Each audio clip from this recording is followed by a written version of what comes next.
niema nyina di adanse sama mpani mama obesan so ababiem sami jamfi enum wasem ni hasa yarga wono so akasa sa ba ye betu emra che bedwan konwanko a obetimi agema akoma akwaduonu num ensam no ebi kan wa no pei me kwa ne kontonkoro solo na makan so ede amamo wahini ni ama krancha da Joseph mami premier ni asantesemai ageme yatomu ama me di foforo bapa amisa kase bono eni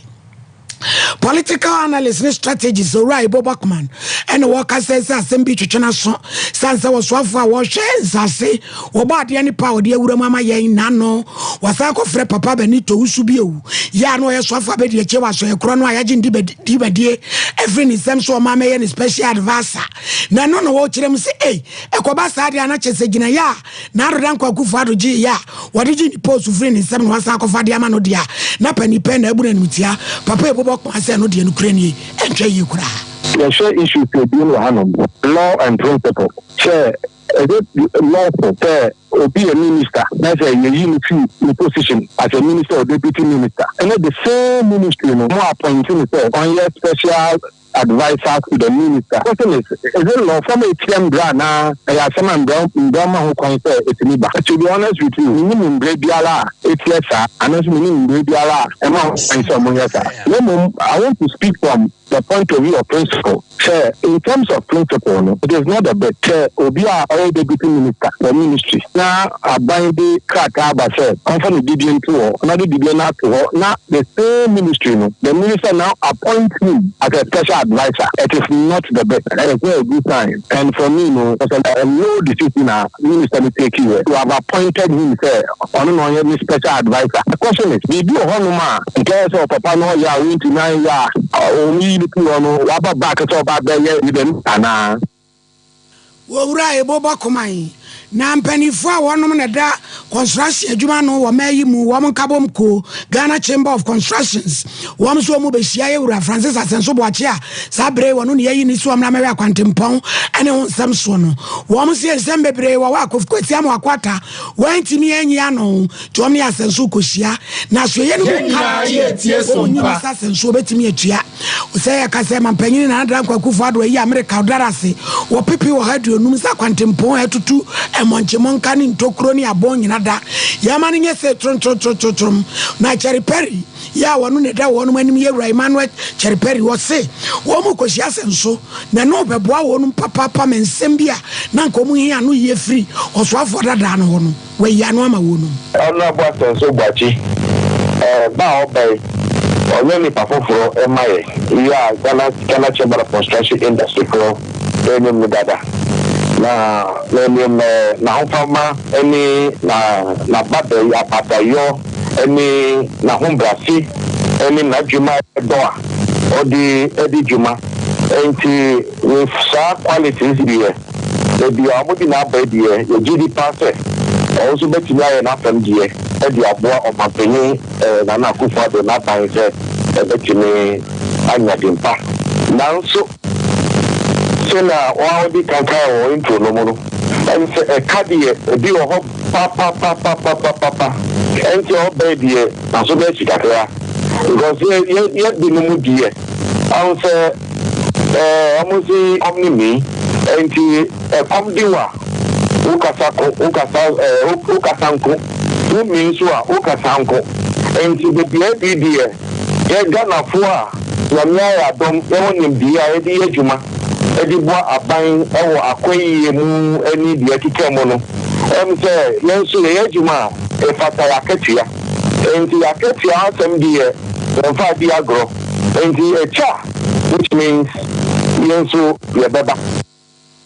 Emmanuel Cherry no ne da dom wanimu ene ekokote ne nkomoboyim abatu atena ye wo yen hihye nipa bi kasa senka bronya bosome ne de etoso nso ayeto aba no be ya nkensesa saadai na tumi aboa ne titu ni afie kura akosi memenda ye resi enuanam akwanfo nso betumi enyemu akwanya na wato aba ne duduo mu no enam so ma komisa be de akire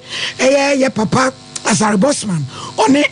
Zentrofa chuchin komodi ato omanim say sakrae no de betumi aba nanso nya afie mu de no wo se ade a won ma dwen ho dada no so adwen ehia iPad radio ato edom anim se bre bi beba da ye to aba no ye betumi asesa e de free December 7th ho e de akoda foforo bi mu kra susu senka be ya ye nya na fofida nanso ye papa yi se enya de a afie 2024 ba ye beto no san sakrae no e betumi aba. So as a commission, we knowing the law requiring that to have such a change, you have to go to parliament, to have 2/3 of the members of parliament approving of that particular change. The commission has resolved that we are going to have the elections come December 7th as we did in 2020. So as a commission, we are fully prepared, we are fully ready, and we believe that the successes that we chalked in 2020, we are going to even do more in 2024. In that IPAC meeting, that was agreed with the political parties that in the event we cannot marshal the forces of IPAC to have it in November in 2024, the commission should take the step to ensure that in 2028 we are going to have it in November. And again, this must be cleared. We were not talking about November 7th. At the IPAC meeting, the decision was a day in November. So it could be a first Monday, a second Monday, a third Monday, or Tuesday, or Friday, or Thursday in November. Or it's something that the commission has met overwritten. We are looking at all the scenarios, and we are also looking at the calendar of Parliament. But it's something the commission is committed to it. The commission is determined to ensure we have it in November in 2020. So within the next few months, this is something the commission is going to trigger. We adia ede be come ra sebe do fiem na November edabia e wo mo 2028 enu mu ene ye ba beto abano we eye papa Eric Azari Bosman wono so wa deputy chairman ewo electoral commission o man yaso ya wohwe ya bato ene ntoto ye ensem so wo my process adwuma ko dia ba beto dwa wo kirem se 2024 abato bambo ne ho nsensem biada wono me da wo no mabamu obehwa boban se de be na akra ne japade obi ho enkonkoka deputy commissioner of prosi Prince Gabriel Wabu ene de asem yiri to nsentwefo anim sa 20 no a 2020 ayeto abana baby amabo ekosu bia bia ya na asrafo eboban enu nti afie we de omonya ne sa o se de si 2020 no wosua ne ma bebre enso ewom enti ene aprosifo nko a na ebeboban ohiam we bia omne omnu anu dum jafo ene ebeka bom aburu so a immigration fo mo ma ba be kan wa ma bambo nso etumi aye kama ti de ebekosu bia bambo nsam de eyo ma procedure beko. Just as I said, if you looked at 2023,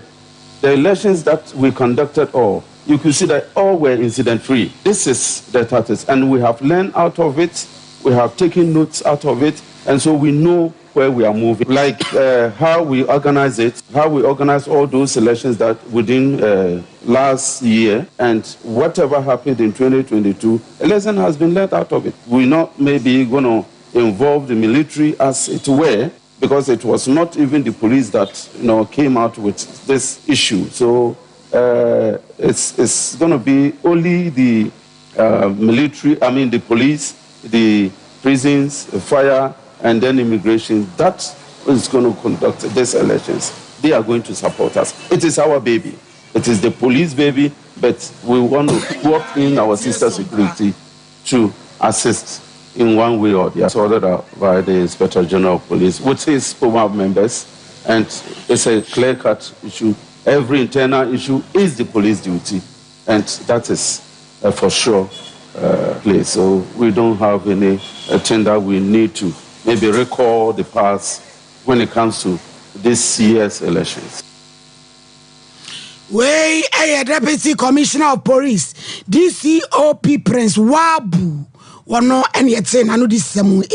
na sami jamfi enkita odi eba fotene de match ne yama no kuo ene di se no friends and jofo nhia mo di ato manim asem ne yetiawa wo se so pese ye kire MPP fo nipa bi esusi so ma ye katasehye adwumadi bi agu prisan ya eno ane se eto aba na mama mpani dada mama na ba wa ba ne de ene wo mo de wo mo be ko prisan de be do so papa ni tichuru pa ne japadil won me nam wo mu so mo man na hwere Ghana America as wo pepe wo ha enimienu akoye te se wo man na boka genjai no ko se financial loss to the state bi no mampani ma ma bechi wo nyina e de aguafiase sami jam friends and twofo nhye mu no de asemu e tu wo manim se wo tum de akire sie o ene nkiremu no ene wadanse de wo be bebre ye no nti enipa ye be kire wo magudamu de odi kan kan oforiata de beto so mienu ni gabiasare wo kire da konom wo mu nyina be ko prisan. Flag bearer of the NDC and inshallah the incoming president of the Republic of Ghana, His Excellency John Dramani Mahama, vowed at the time to cancel the fraudulent Ejapa royalties deal if he won the 2020 general elections. A position that has not changed. Several civil society organizations, including Imani, ISODEC,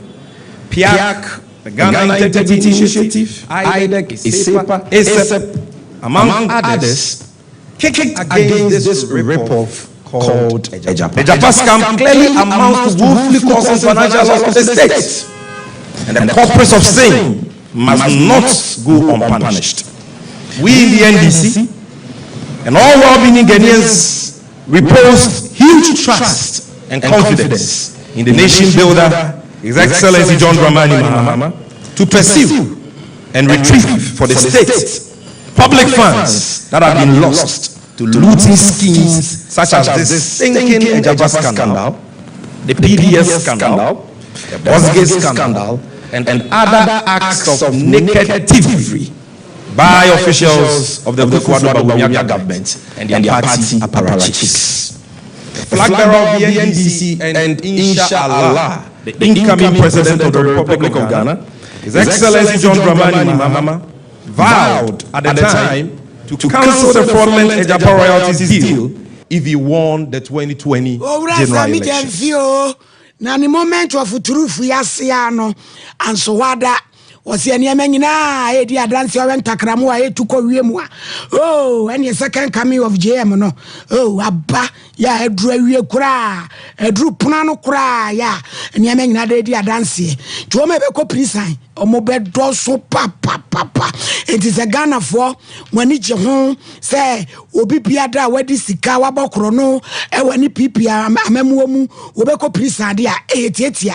7 via to apa no a no watim na de aba mampani dada mama no wasa be mampani no wa kire safo nyina da de agudam na wose na dance ni ni edred na yawo quarantine CEO obo adwumadema Minerals Income Investment Fund ebro kopie mo public account committee no animu no ebera opv say Japan nkwa 12 million US dollars and no yese ne kwa e wo deal ne ho enti wetie Ghana for mwanya kwanya montoma mampani dada mama no nchiri dom nyina da efom kwansa wamu eprisan 153 million cedis we dia say ne kwa yebisa wa so dia hindan we dia fia consultancy fees for ade awaya eso amanfa so ama Ghana for bia sa corruption scandal we bin si Ghana bakosemu da na minimo manya e wo wiase a obi betumi aye sa ade we afa ne ho adi na na de ye kan se yo maye no omama Ghana hwiri sika titiri die eye krono kase we e chen am robbery krono kase e no mo de abo man no na sika no mafa no eye nipa nkwa no mafa because sika nke betumi de asi hospitals e de asi nipa ya de no uya uchen wudi ni kura sika ye betimi da yo man ni uya uchen am robber nti ye de ye gina ha ye kan say this is a case of woefully causing financial loss to the state na nya de a ombefa omohwadi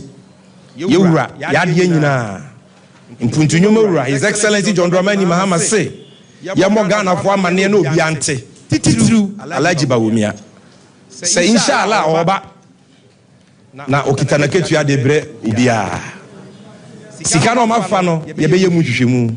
be bia hye bia ye be je bia ma o man no they will not get away with 1 peso of this money mark my words we will retrieve the monies near the 24-hour economy ye be retrieve sika no near the national apprenticeship program ama Ghana for mo pensa no nyuma omo mo pe nyuma enye bia ye. That is what the NDC stands for. Wo ura sami jamfi pia eni eni nkomo ba obo nra na nyasem keto akura kofa bai ya onu so people congress Hasan Yarega Yarekofo wonu so gina mu den sa fie de wo wu nkwankwa wonu ane yeto aba ne de ama no no ba be ye mampani a oh ene ye wo ma abakro no ono so so obekiri wo mu nyinada e de agudam agi sika wo mu wiaye nyinada e de afiri wo mo so ensem na wo se sika wo de be campaign nyina wa ye ne krado wo ma ya yetimu no so opesa wo be ye mampani na amrache bedwani a ho ka no nko ahonkura no America dollars wo pepe aduonum ana so 50 to 100 million US dollars ena wo hia wo so wanya sika nyina aboabo no e de agu na no ne ebusa ne se papa na ese mrache bedwani nso etu o ma Ghana abato mpeso nyina abenya ewuranom egiregia wo so wo ma wie bibia ne e konso ansi be aduonum de e wo nkonwa nyina so wo beje. Mention the names of the economic management team. Alan Chirmante today is out. Also from Manford today is sleeping. What are these names? If you are corrupt, pray hard after Nigeria doesn't become president. If you have mismanaged our country, pray hard after Nigeria doesn't become president. Because when I become president, to God and man, a lot of things will happen. All those who have mismanaged and managed our resources, I will change their sleeping places. Ya twa kasiabo no eso arawsam ya ukokopiem wabadan kwanta ya eno so e was Savannah region bole bamboy ekwante pon so a wo wura bi ya ese friend dagana ya sabi ni tiribo mu wate asi ya wakum nipa mako so enan ya akoya arawsam kura biaye bia wotu garamse ene sa kwan so de na mode akwa mekwasi junction carpenter da kurupe ene won mu ko nyina ene garamse ne de da kurupe sei mini Mr Bawa ye ko ho na nyaza ngeto eno na Mr Bawa e da sa na nusu te no so wahene ehine ye dream se kwa mekwasi junction sei sebi nkwasi adi pani eno nti ko nyasam keto ene galane de tenga ho nyina enyasam keto na wawuda yi yes obi nim de yasie opie ya se ne tiribom ko bo wura fie bim yensom yenko wo be de wo fie ha wo so ye wo no ba be pe ba bia da wo de sika trudu no de awo obi wo wie no wasan bo wura fie ba kum enkoda ye fie nedu ani du mienu ye ne ye nanada wa wo nkoda no wo mo nanabere wa nani kure nwa de papa wo no so wo de awo no asoada sa ko bo wura fie ba kum wo bi awada ko to awura ne dem na no so wo de akwa na fe de na keka kro no na ne nya se fra prosifo a prosifo ba ye daga na fasika ne to o se me fanto fato me fanto na ne o so ma tubra mai so di me pian ye de akum no ye ka se carpenter ayasa bia ye wo na mu krabia ho ene ye de wo no ma wuo ni daga na ne nyina da ye de wo no so akwakogu arisoma eso na me gira no pay na kete wese enye dodo owura kase ebu emu da wo se amiru asante ebu akwaku Benedict so na so ma me media be na wie ye sane so sa wo ho twetwen wutadua ne mwadwuma yie wano na eden ene adidie dia fakodan siatica expert no na wantwetwe wuntini no mu emfa emao 15 branches across Ghana and overseas and crying so ye wodome market techiman enkransa ene sunyaye so ye ho boase cancel cortez mizo ene 5G enwa ene ye de enema hu Dr. Selasa o premier obema obi na so waton no wagimu fa so twitwidie 0246 270221 Kukwa Veronica Evergreen Amofedria Janto ono na betre video chima ya MC Afonso ebo adwuma ohinni amakranchada zo sof mami premeni asantemai ajemi atumu amami dinfofro oba papa amesa woman king pamdede awuriche ama nyameye me sorry die mira o mahe ya wadubu achi o mewiase nyina achi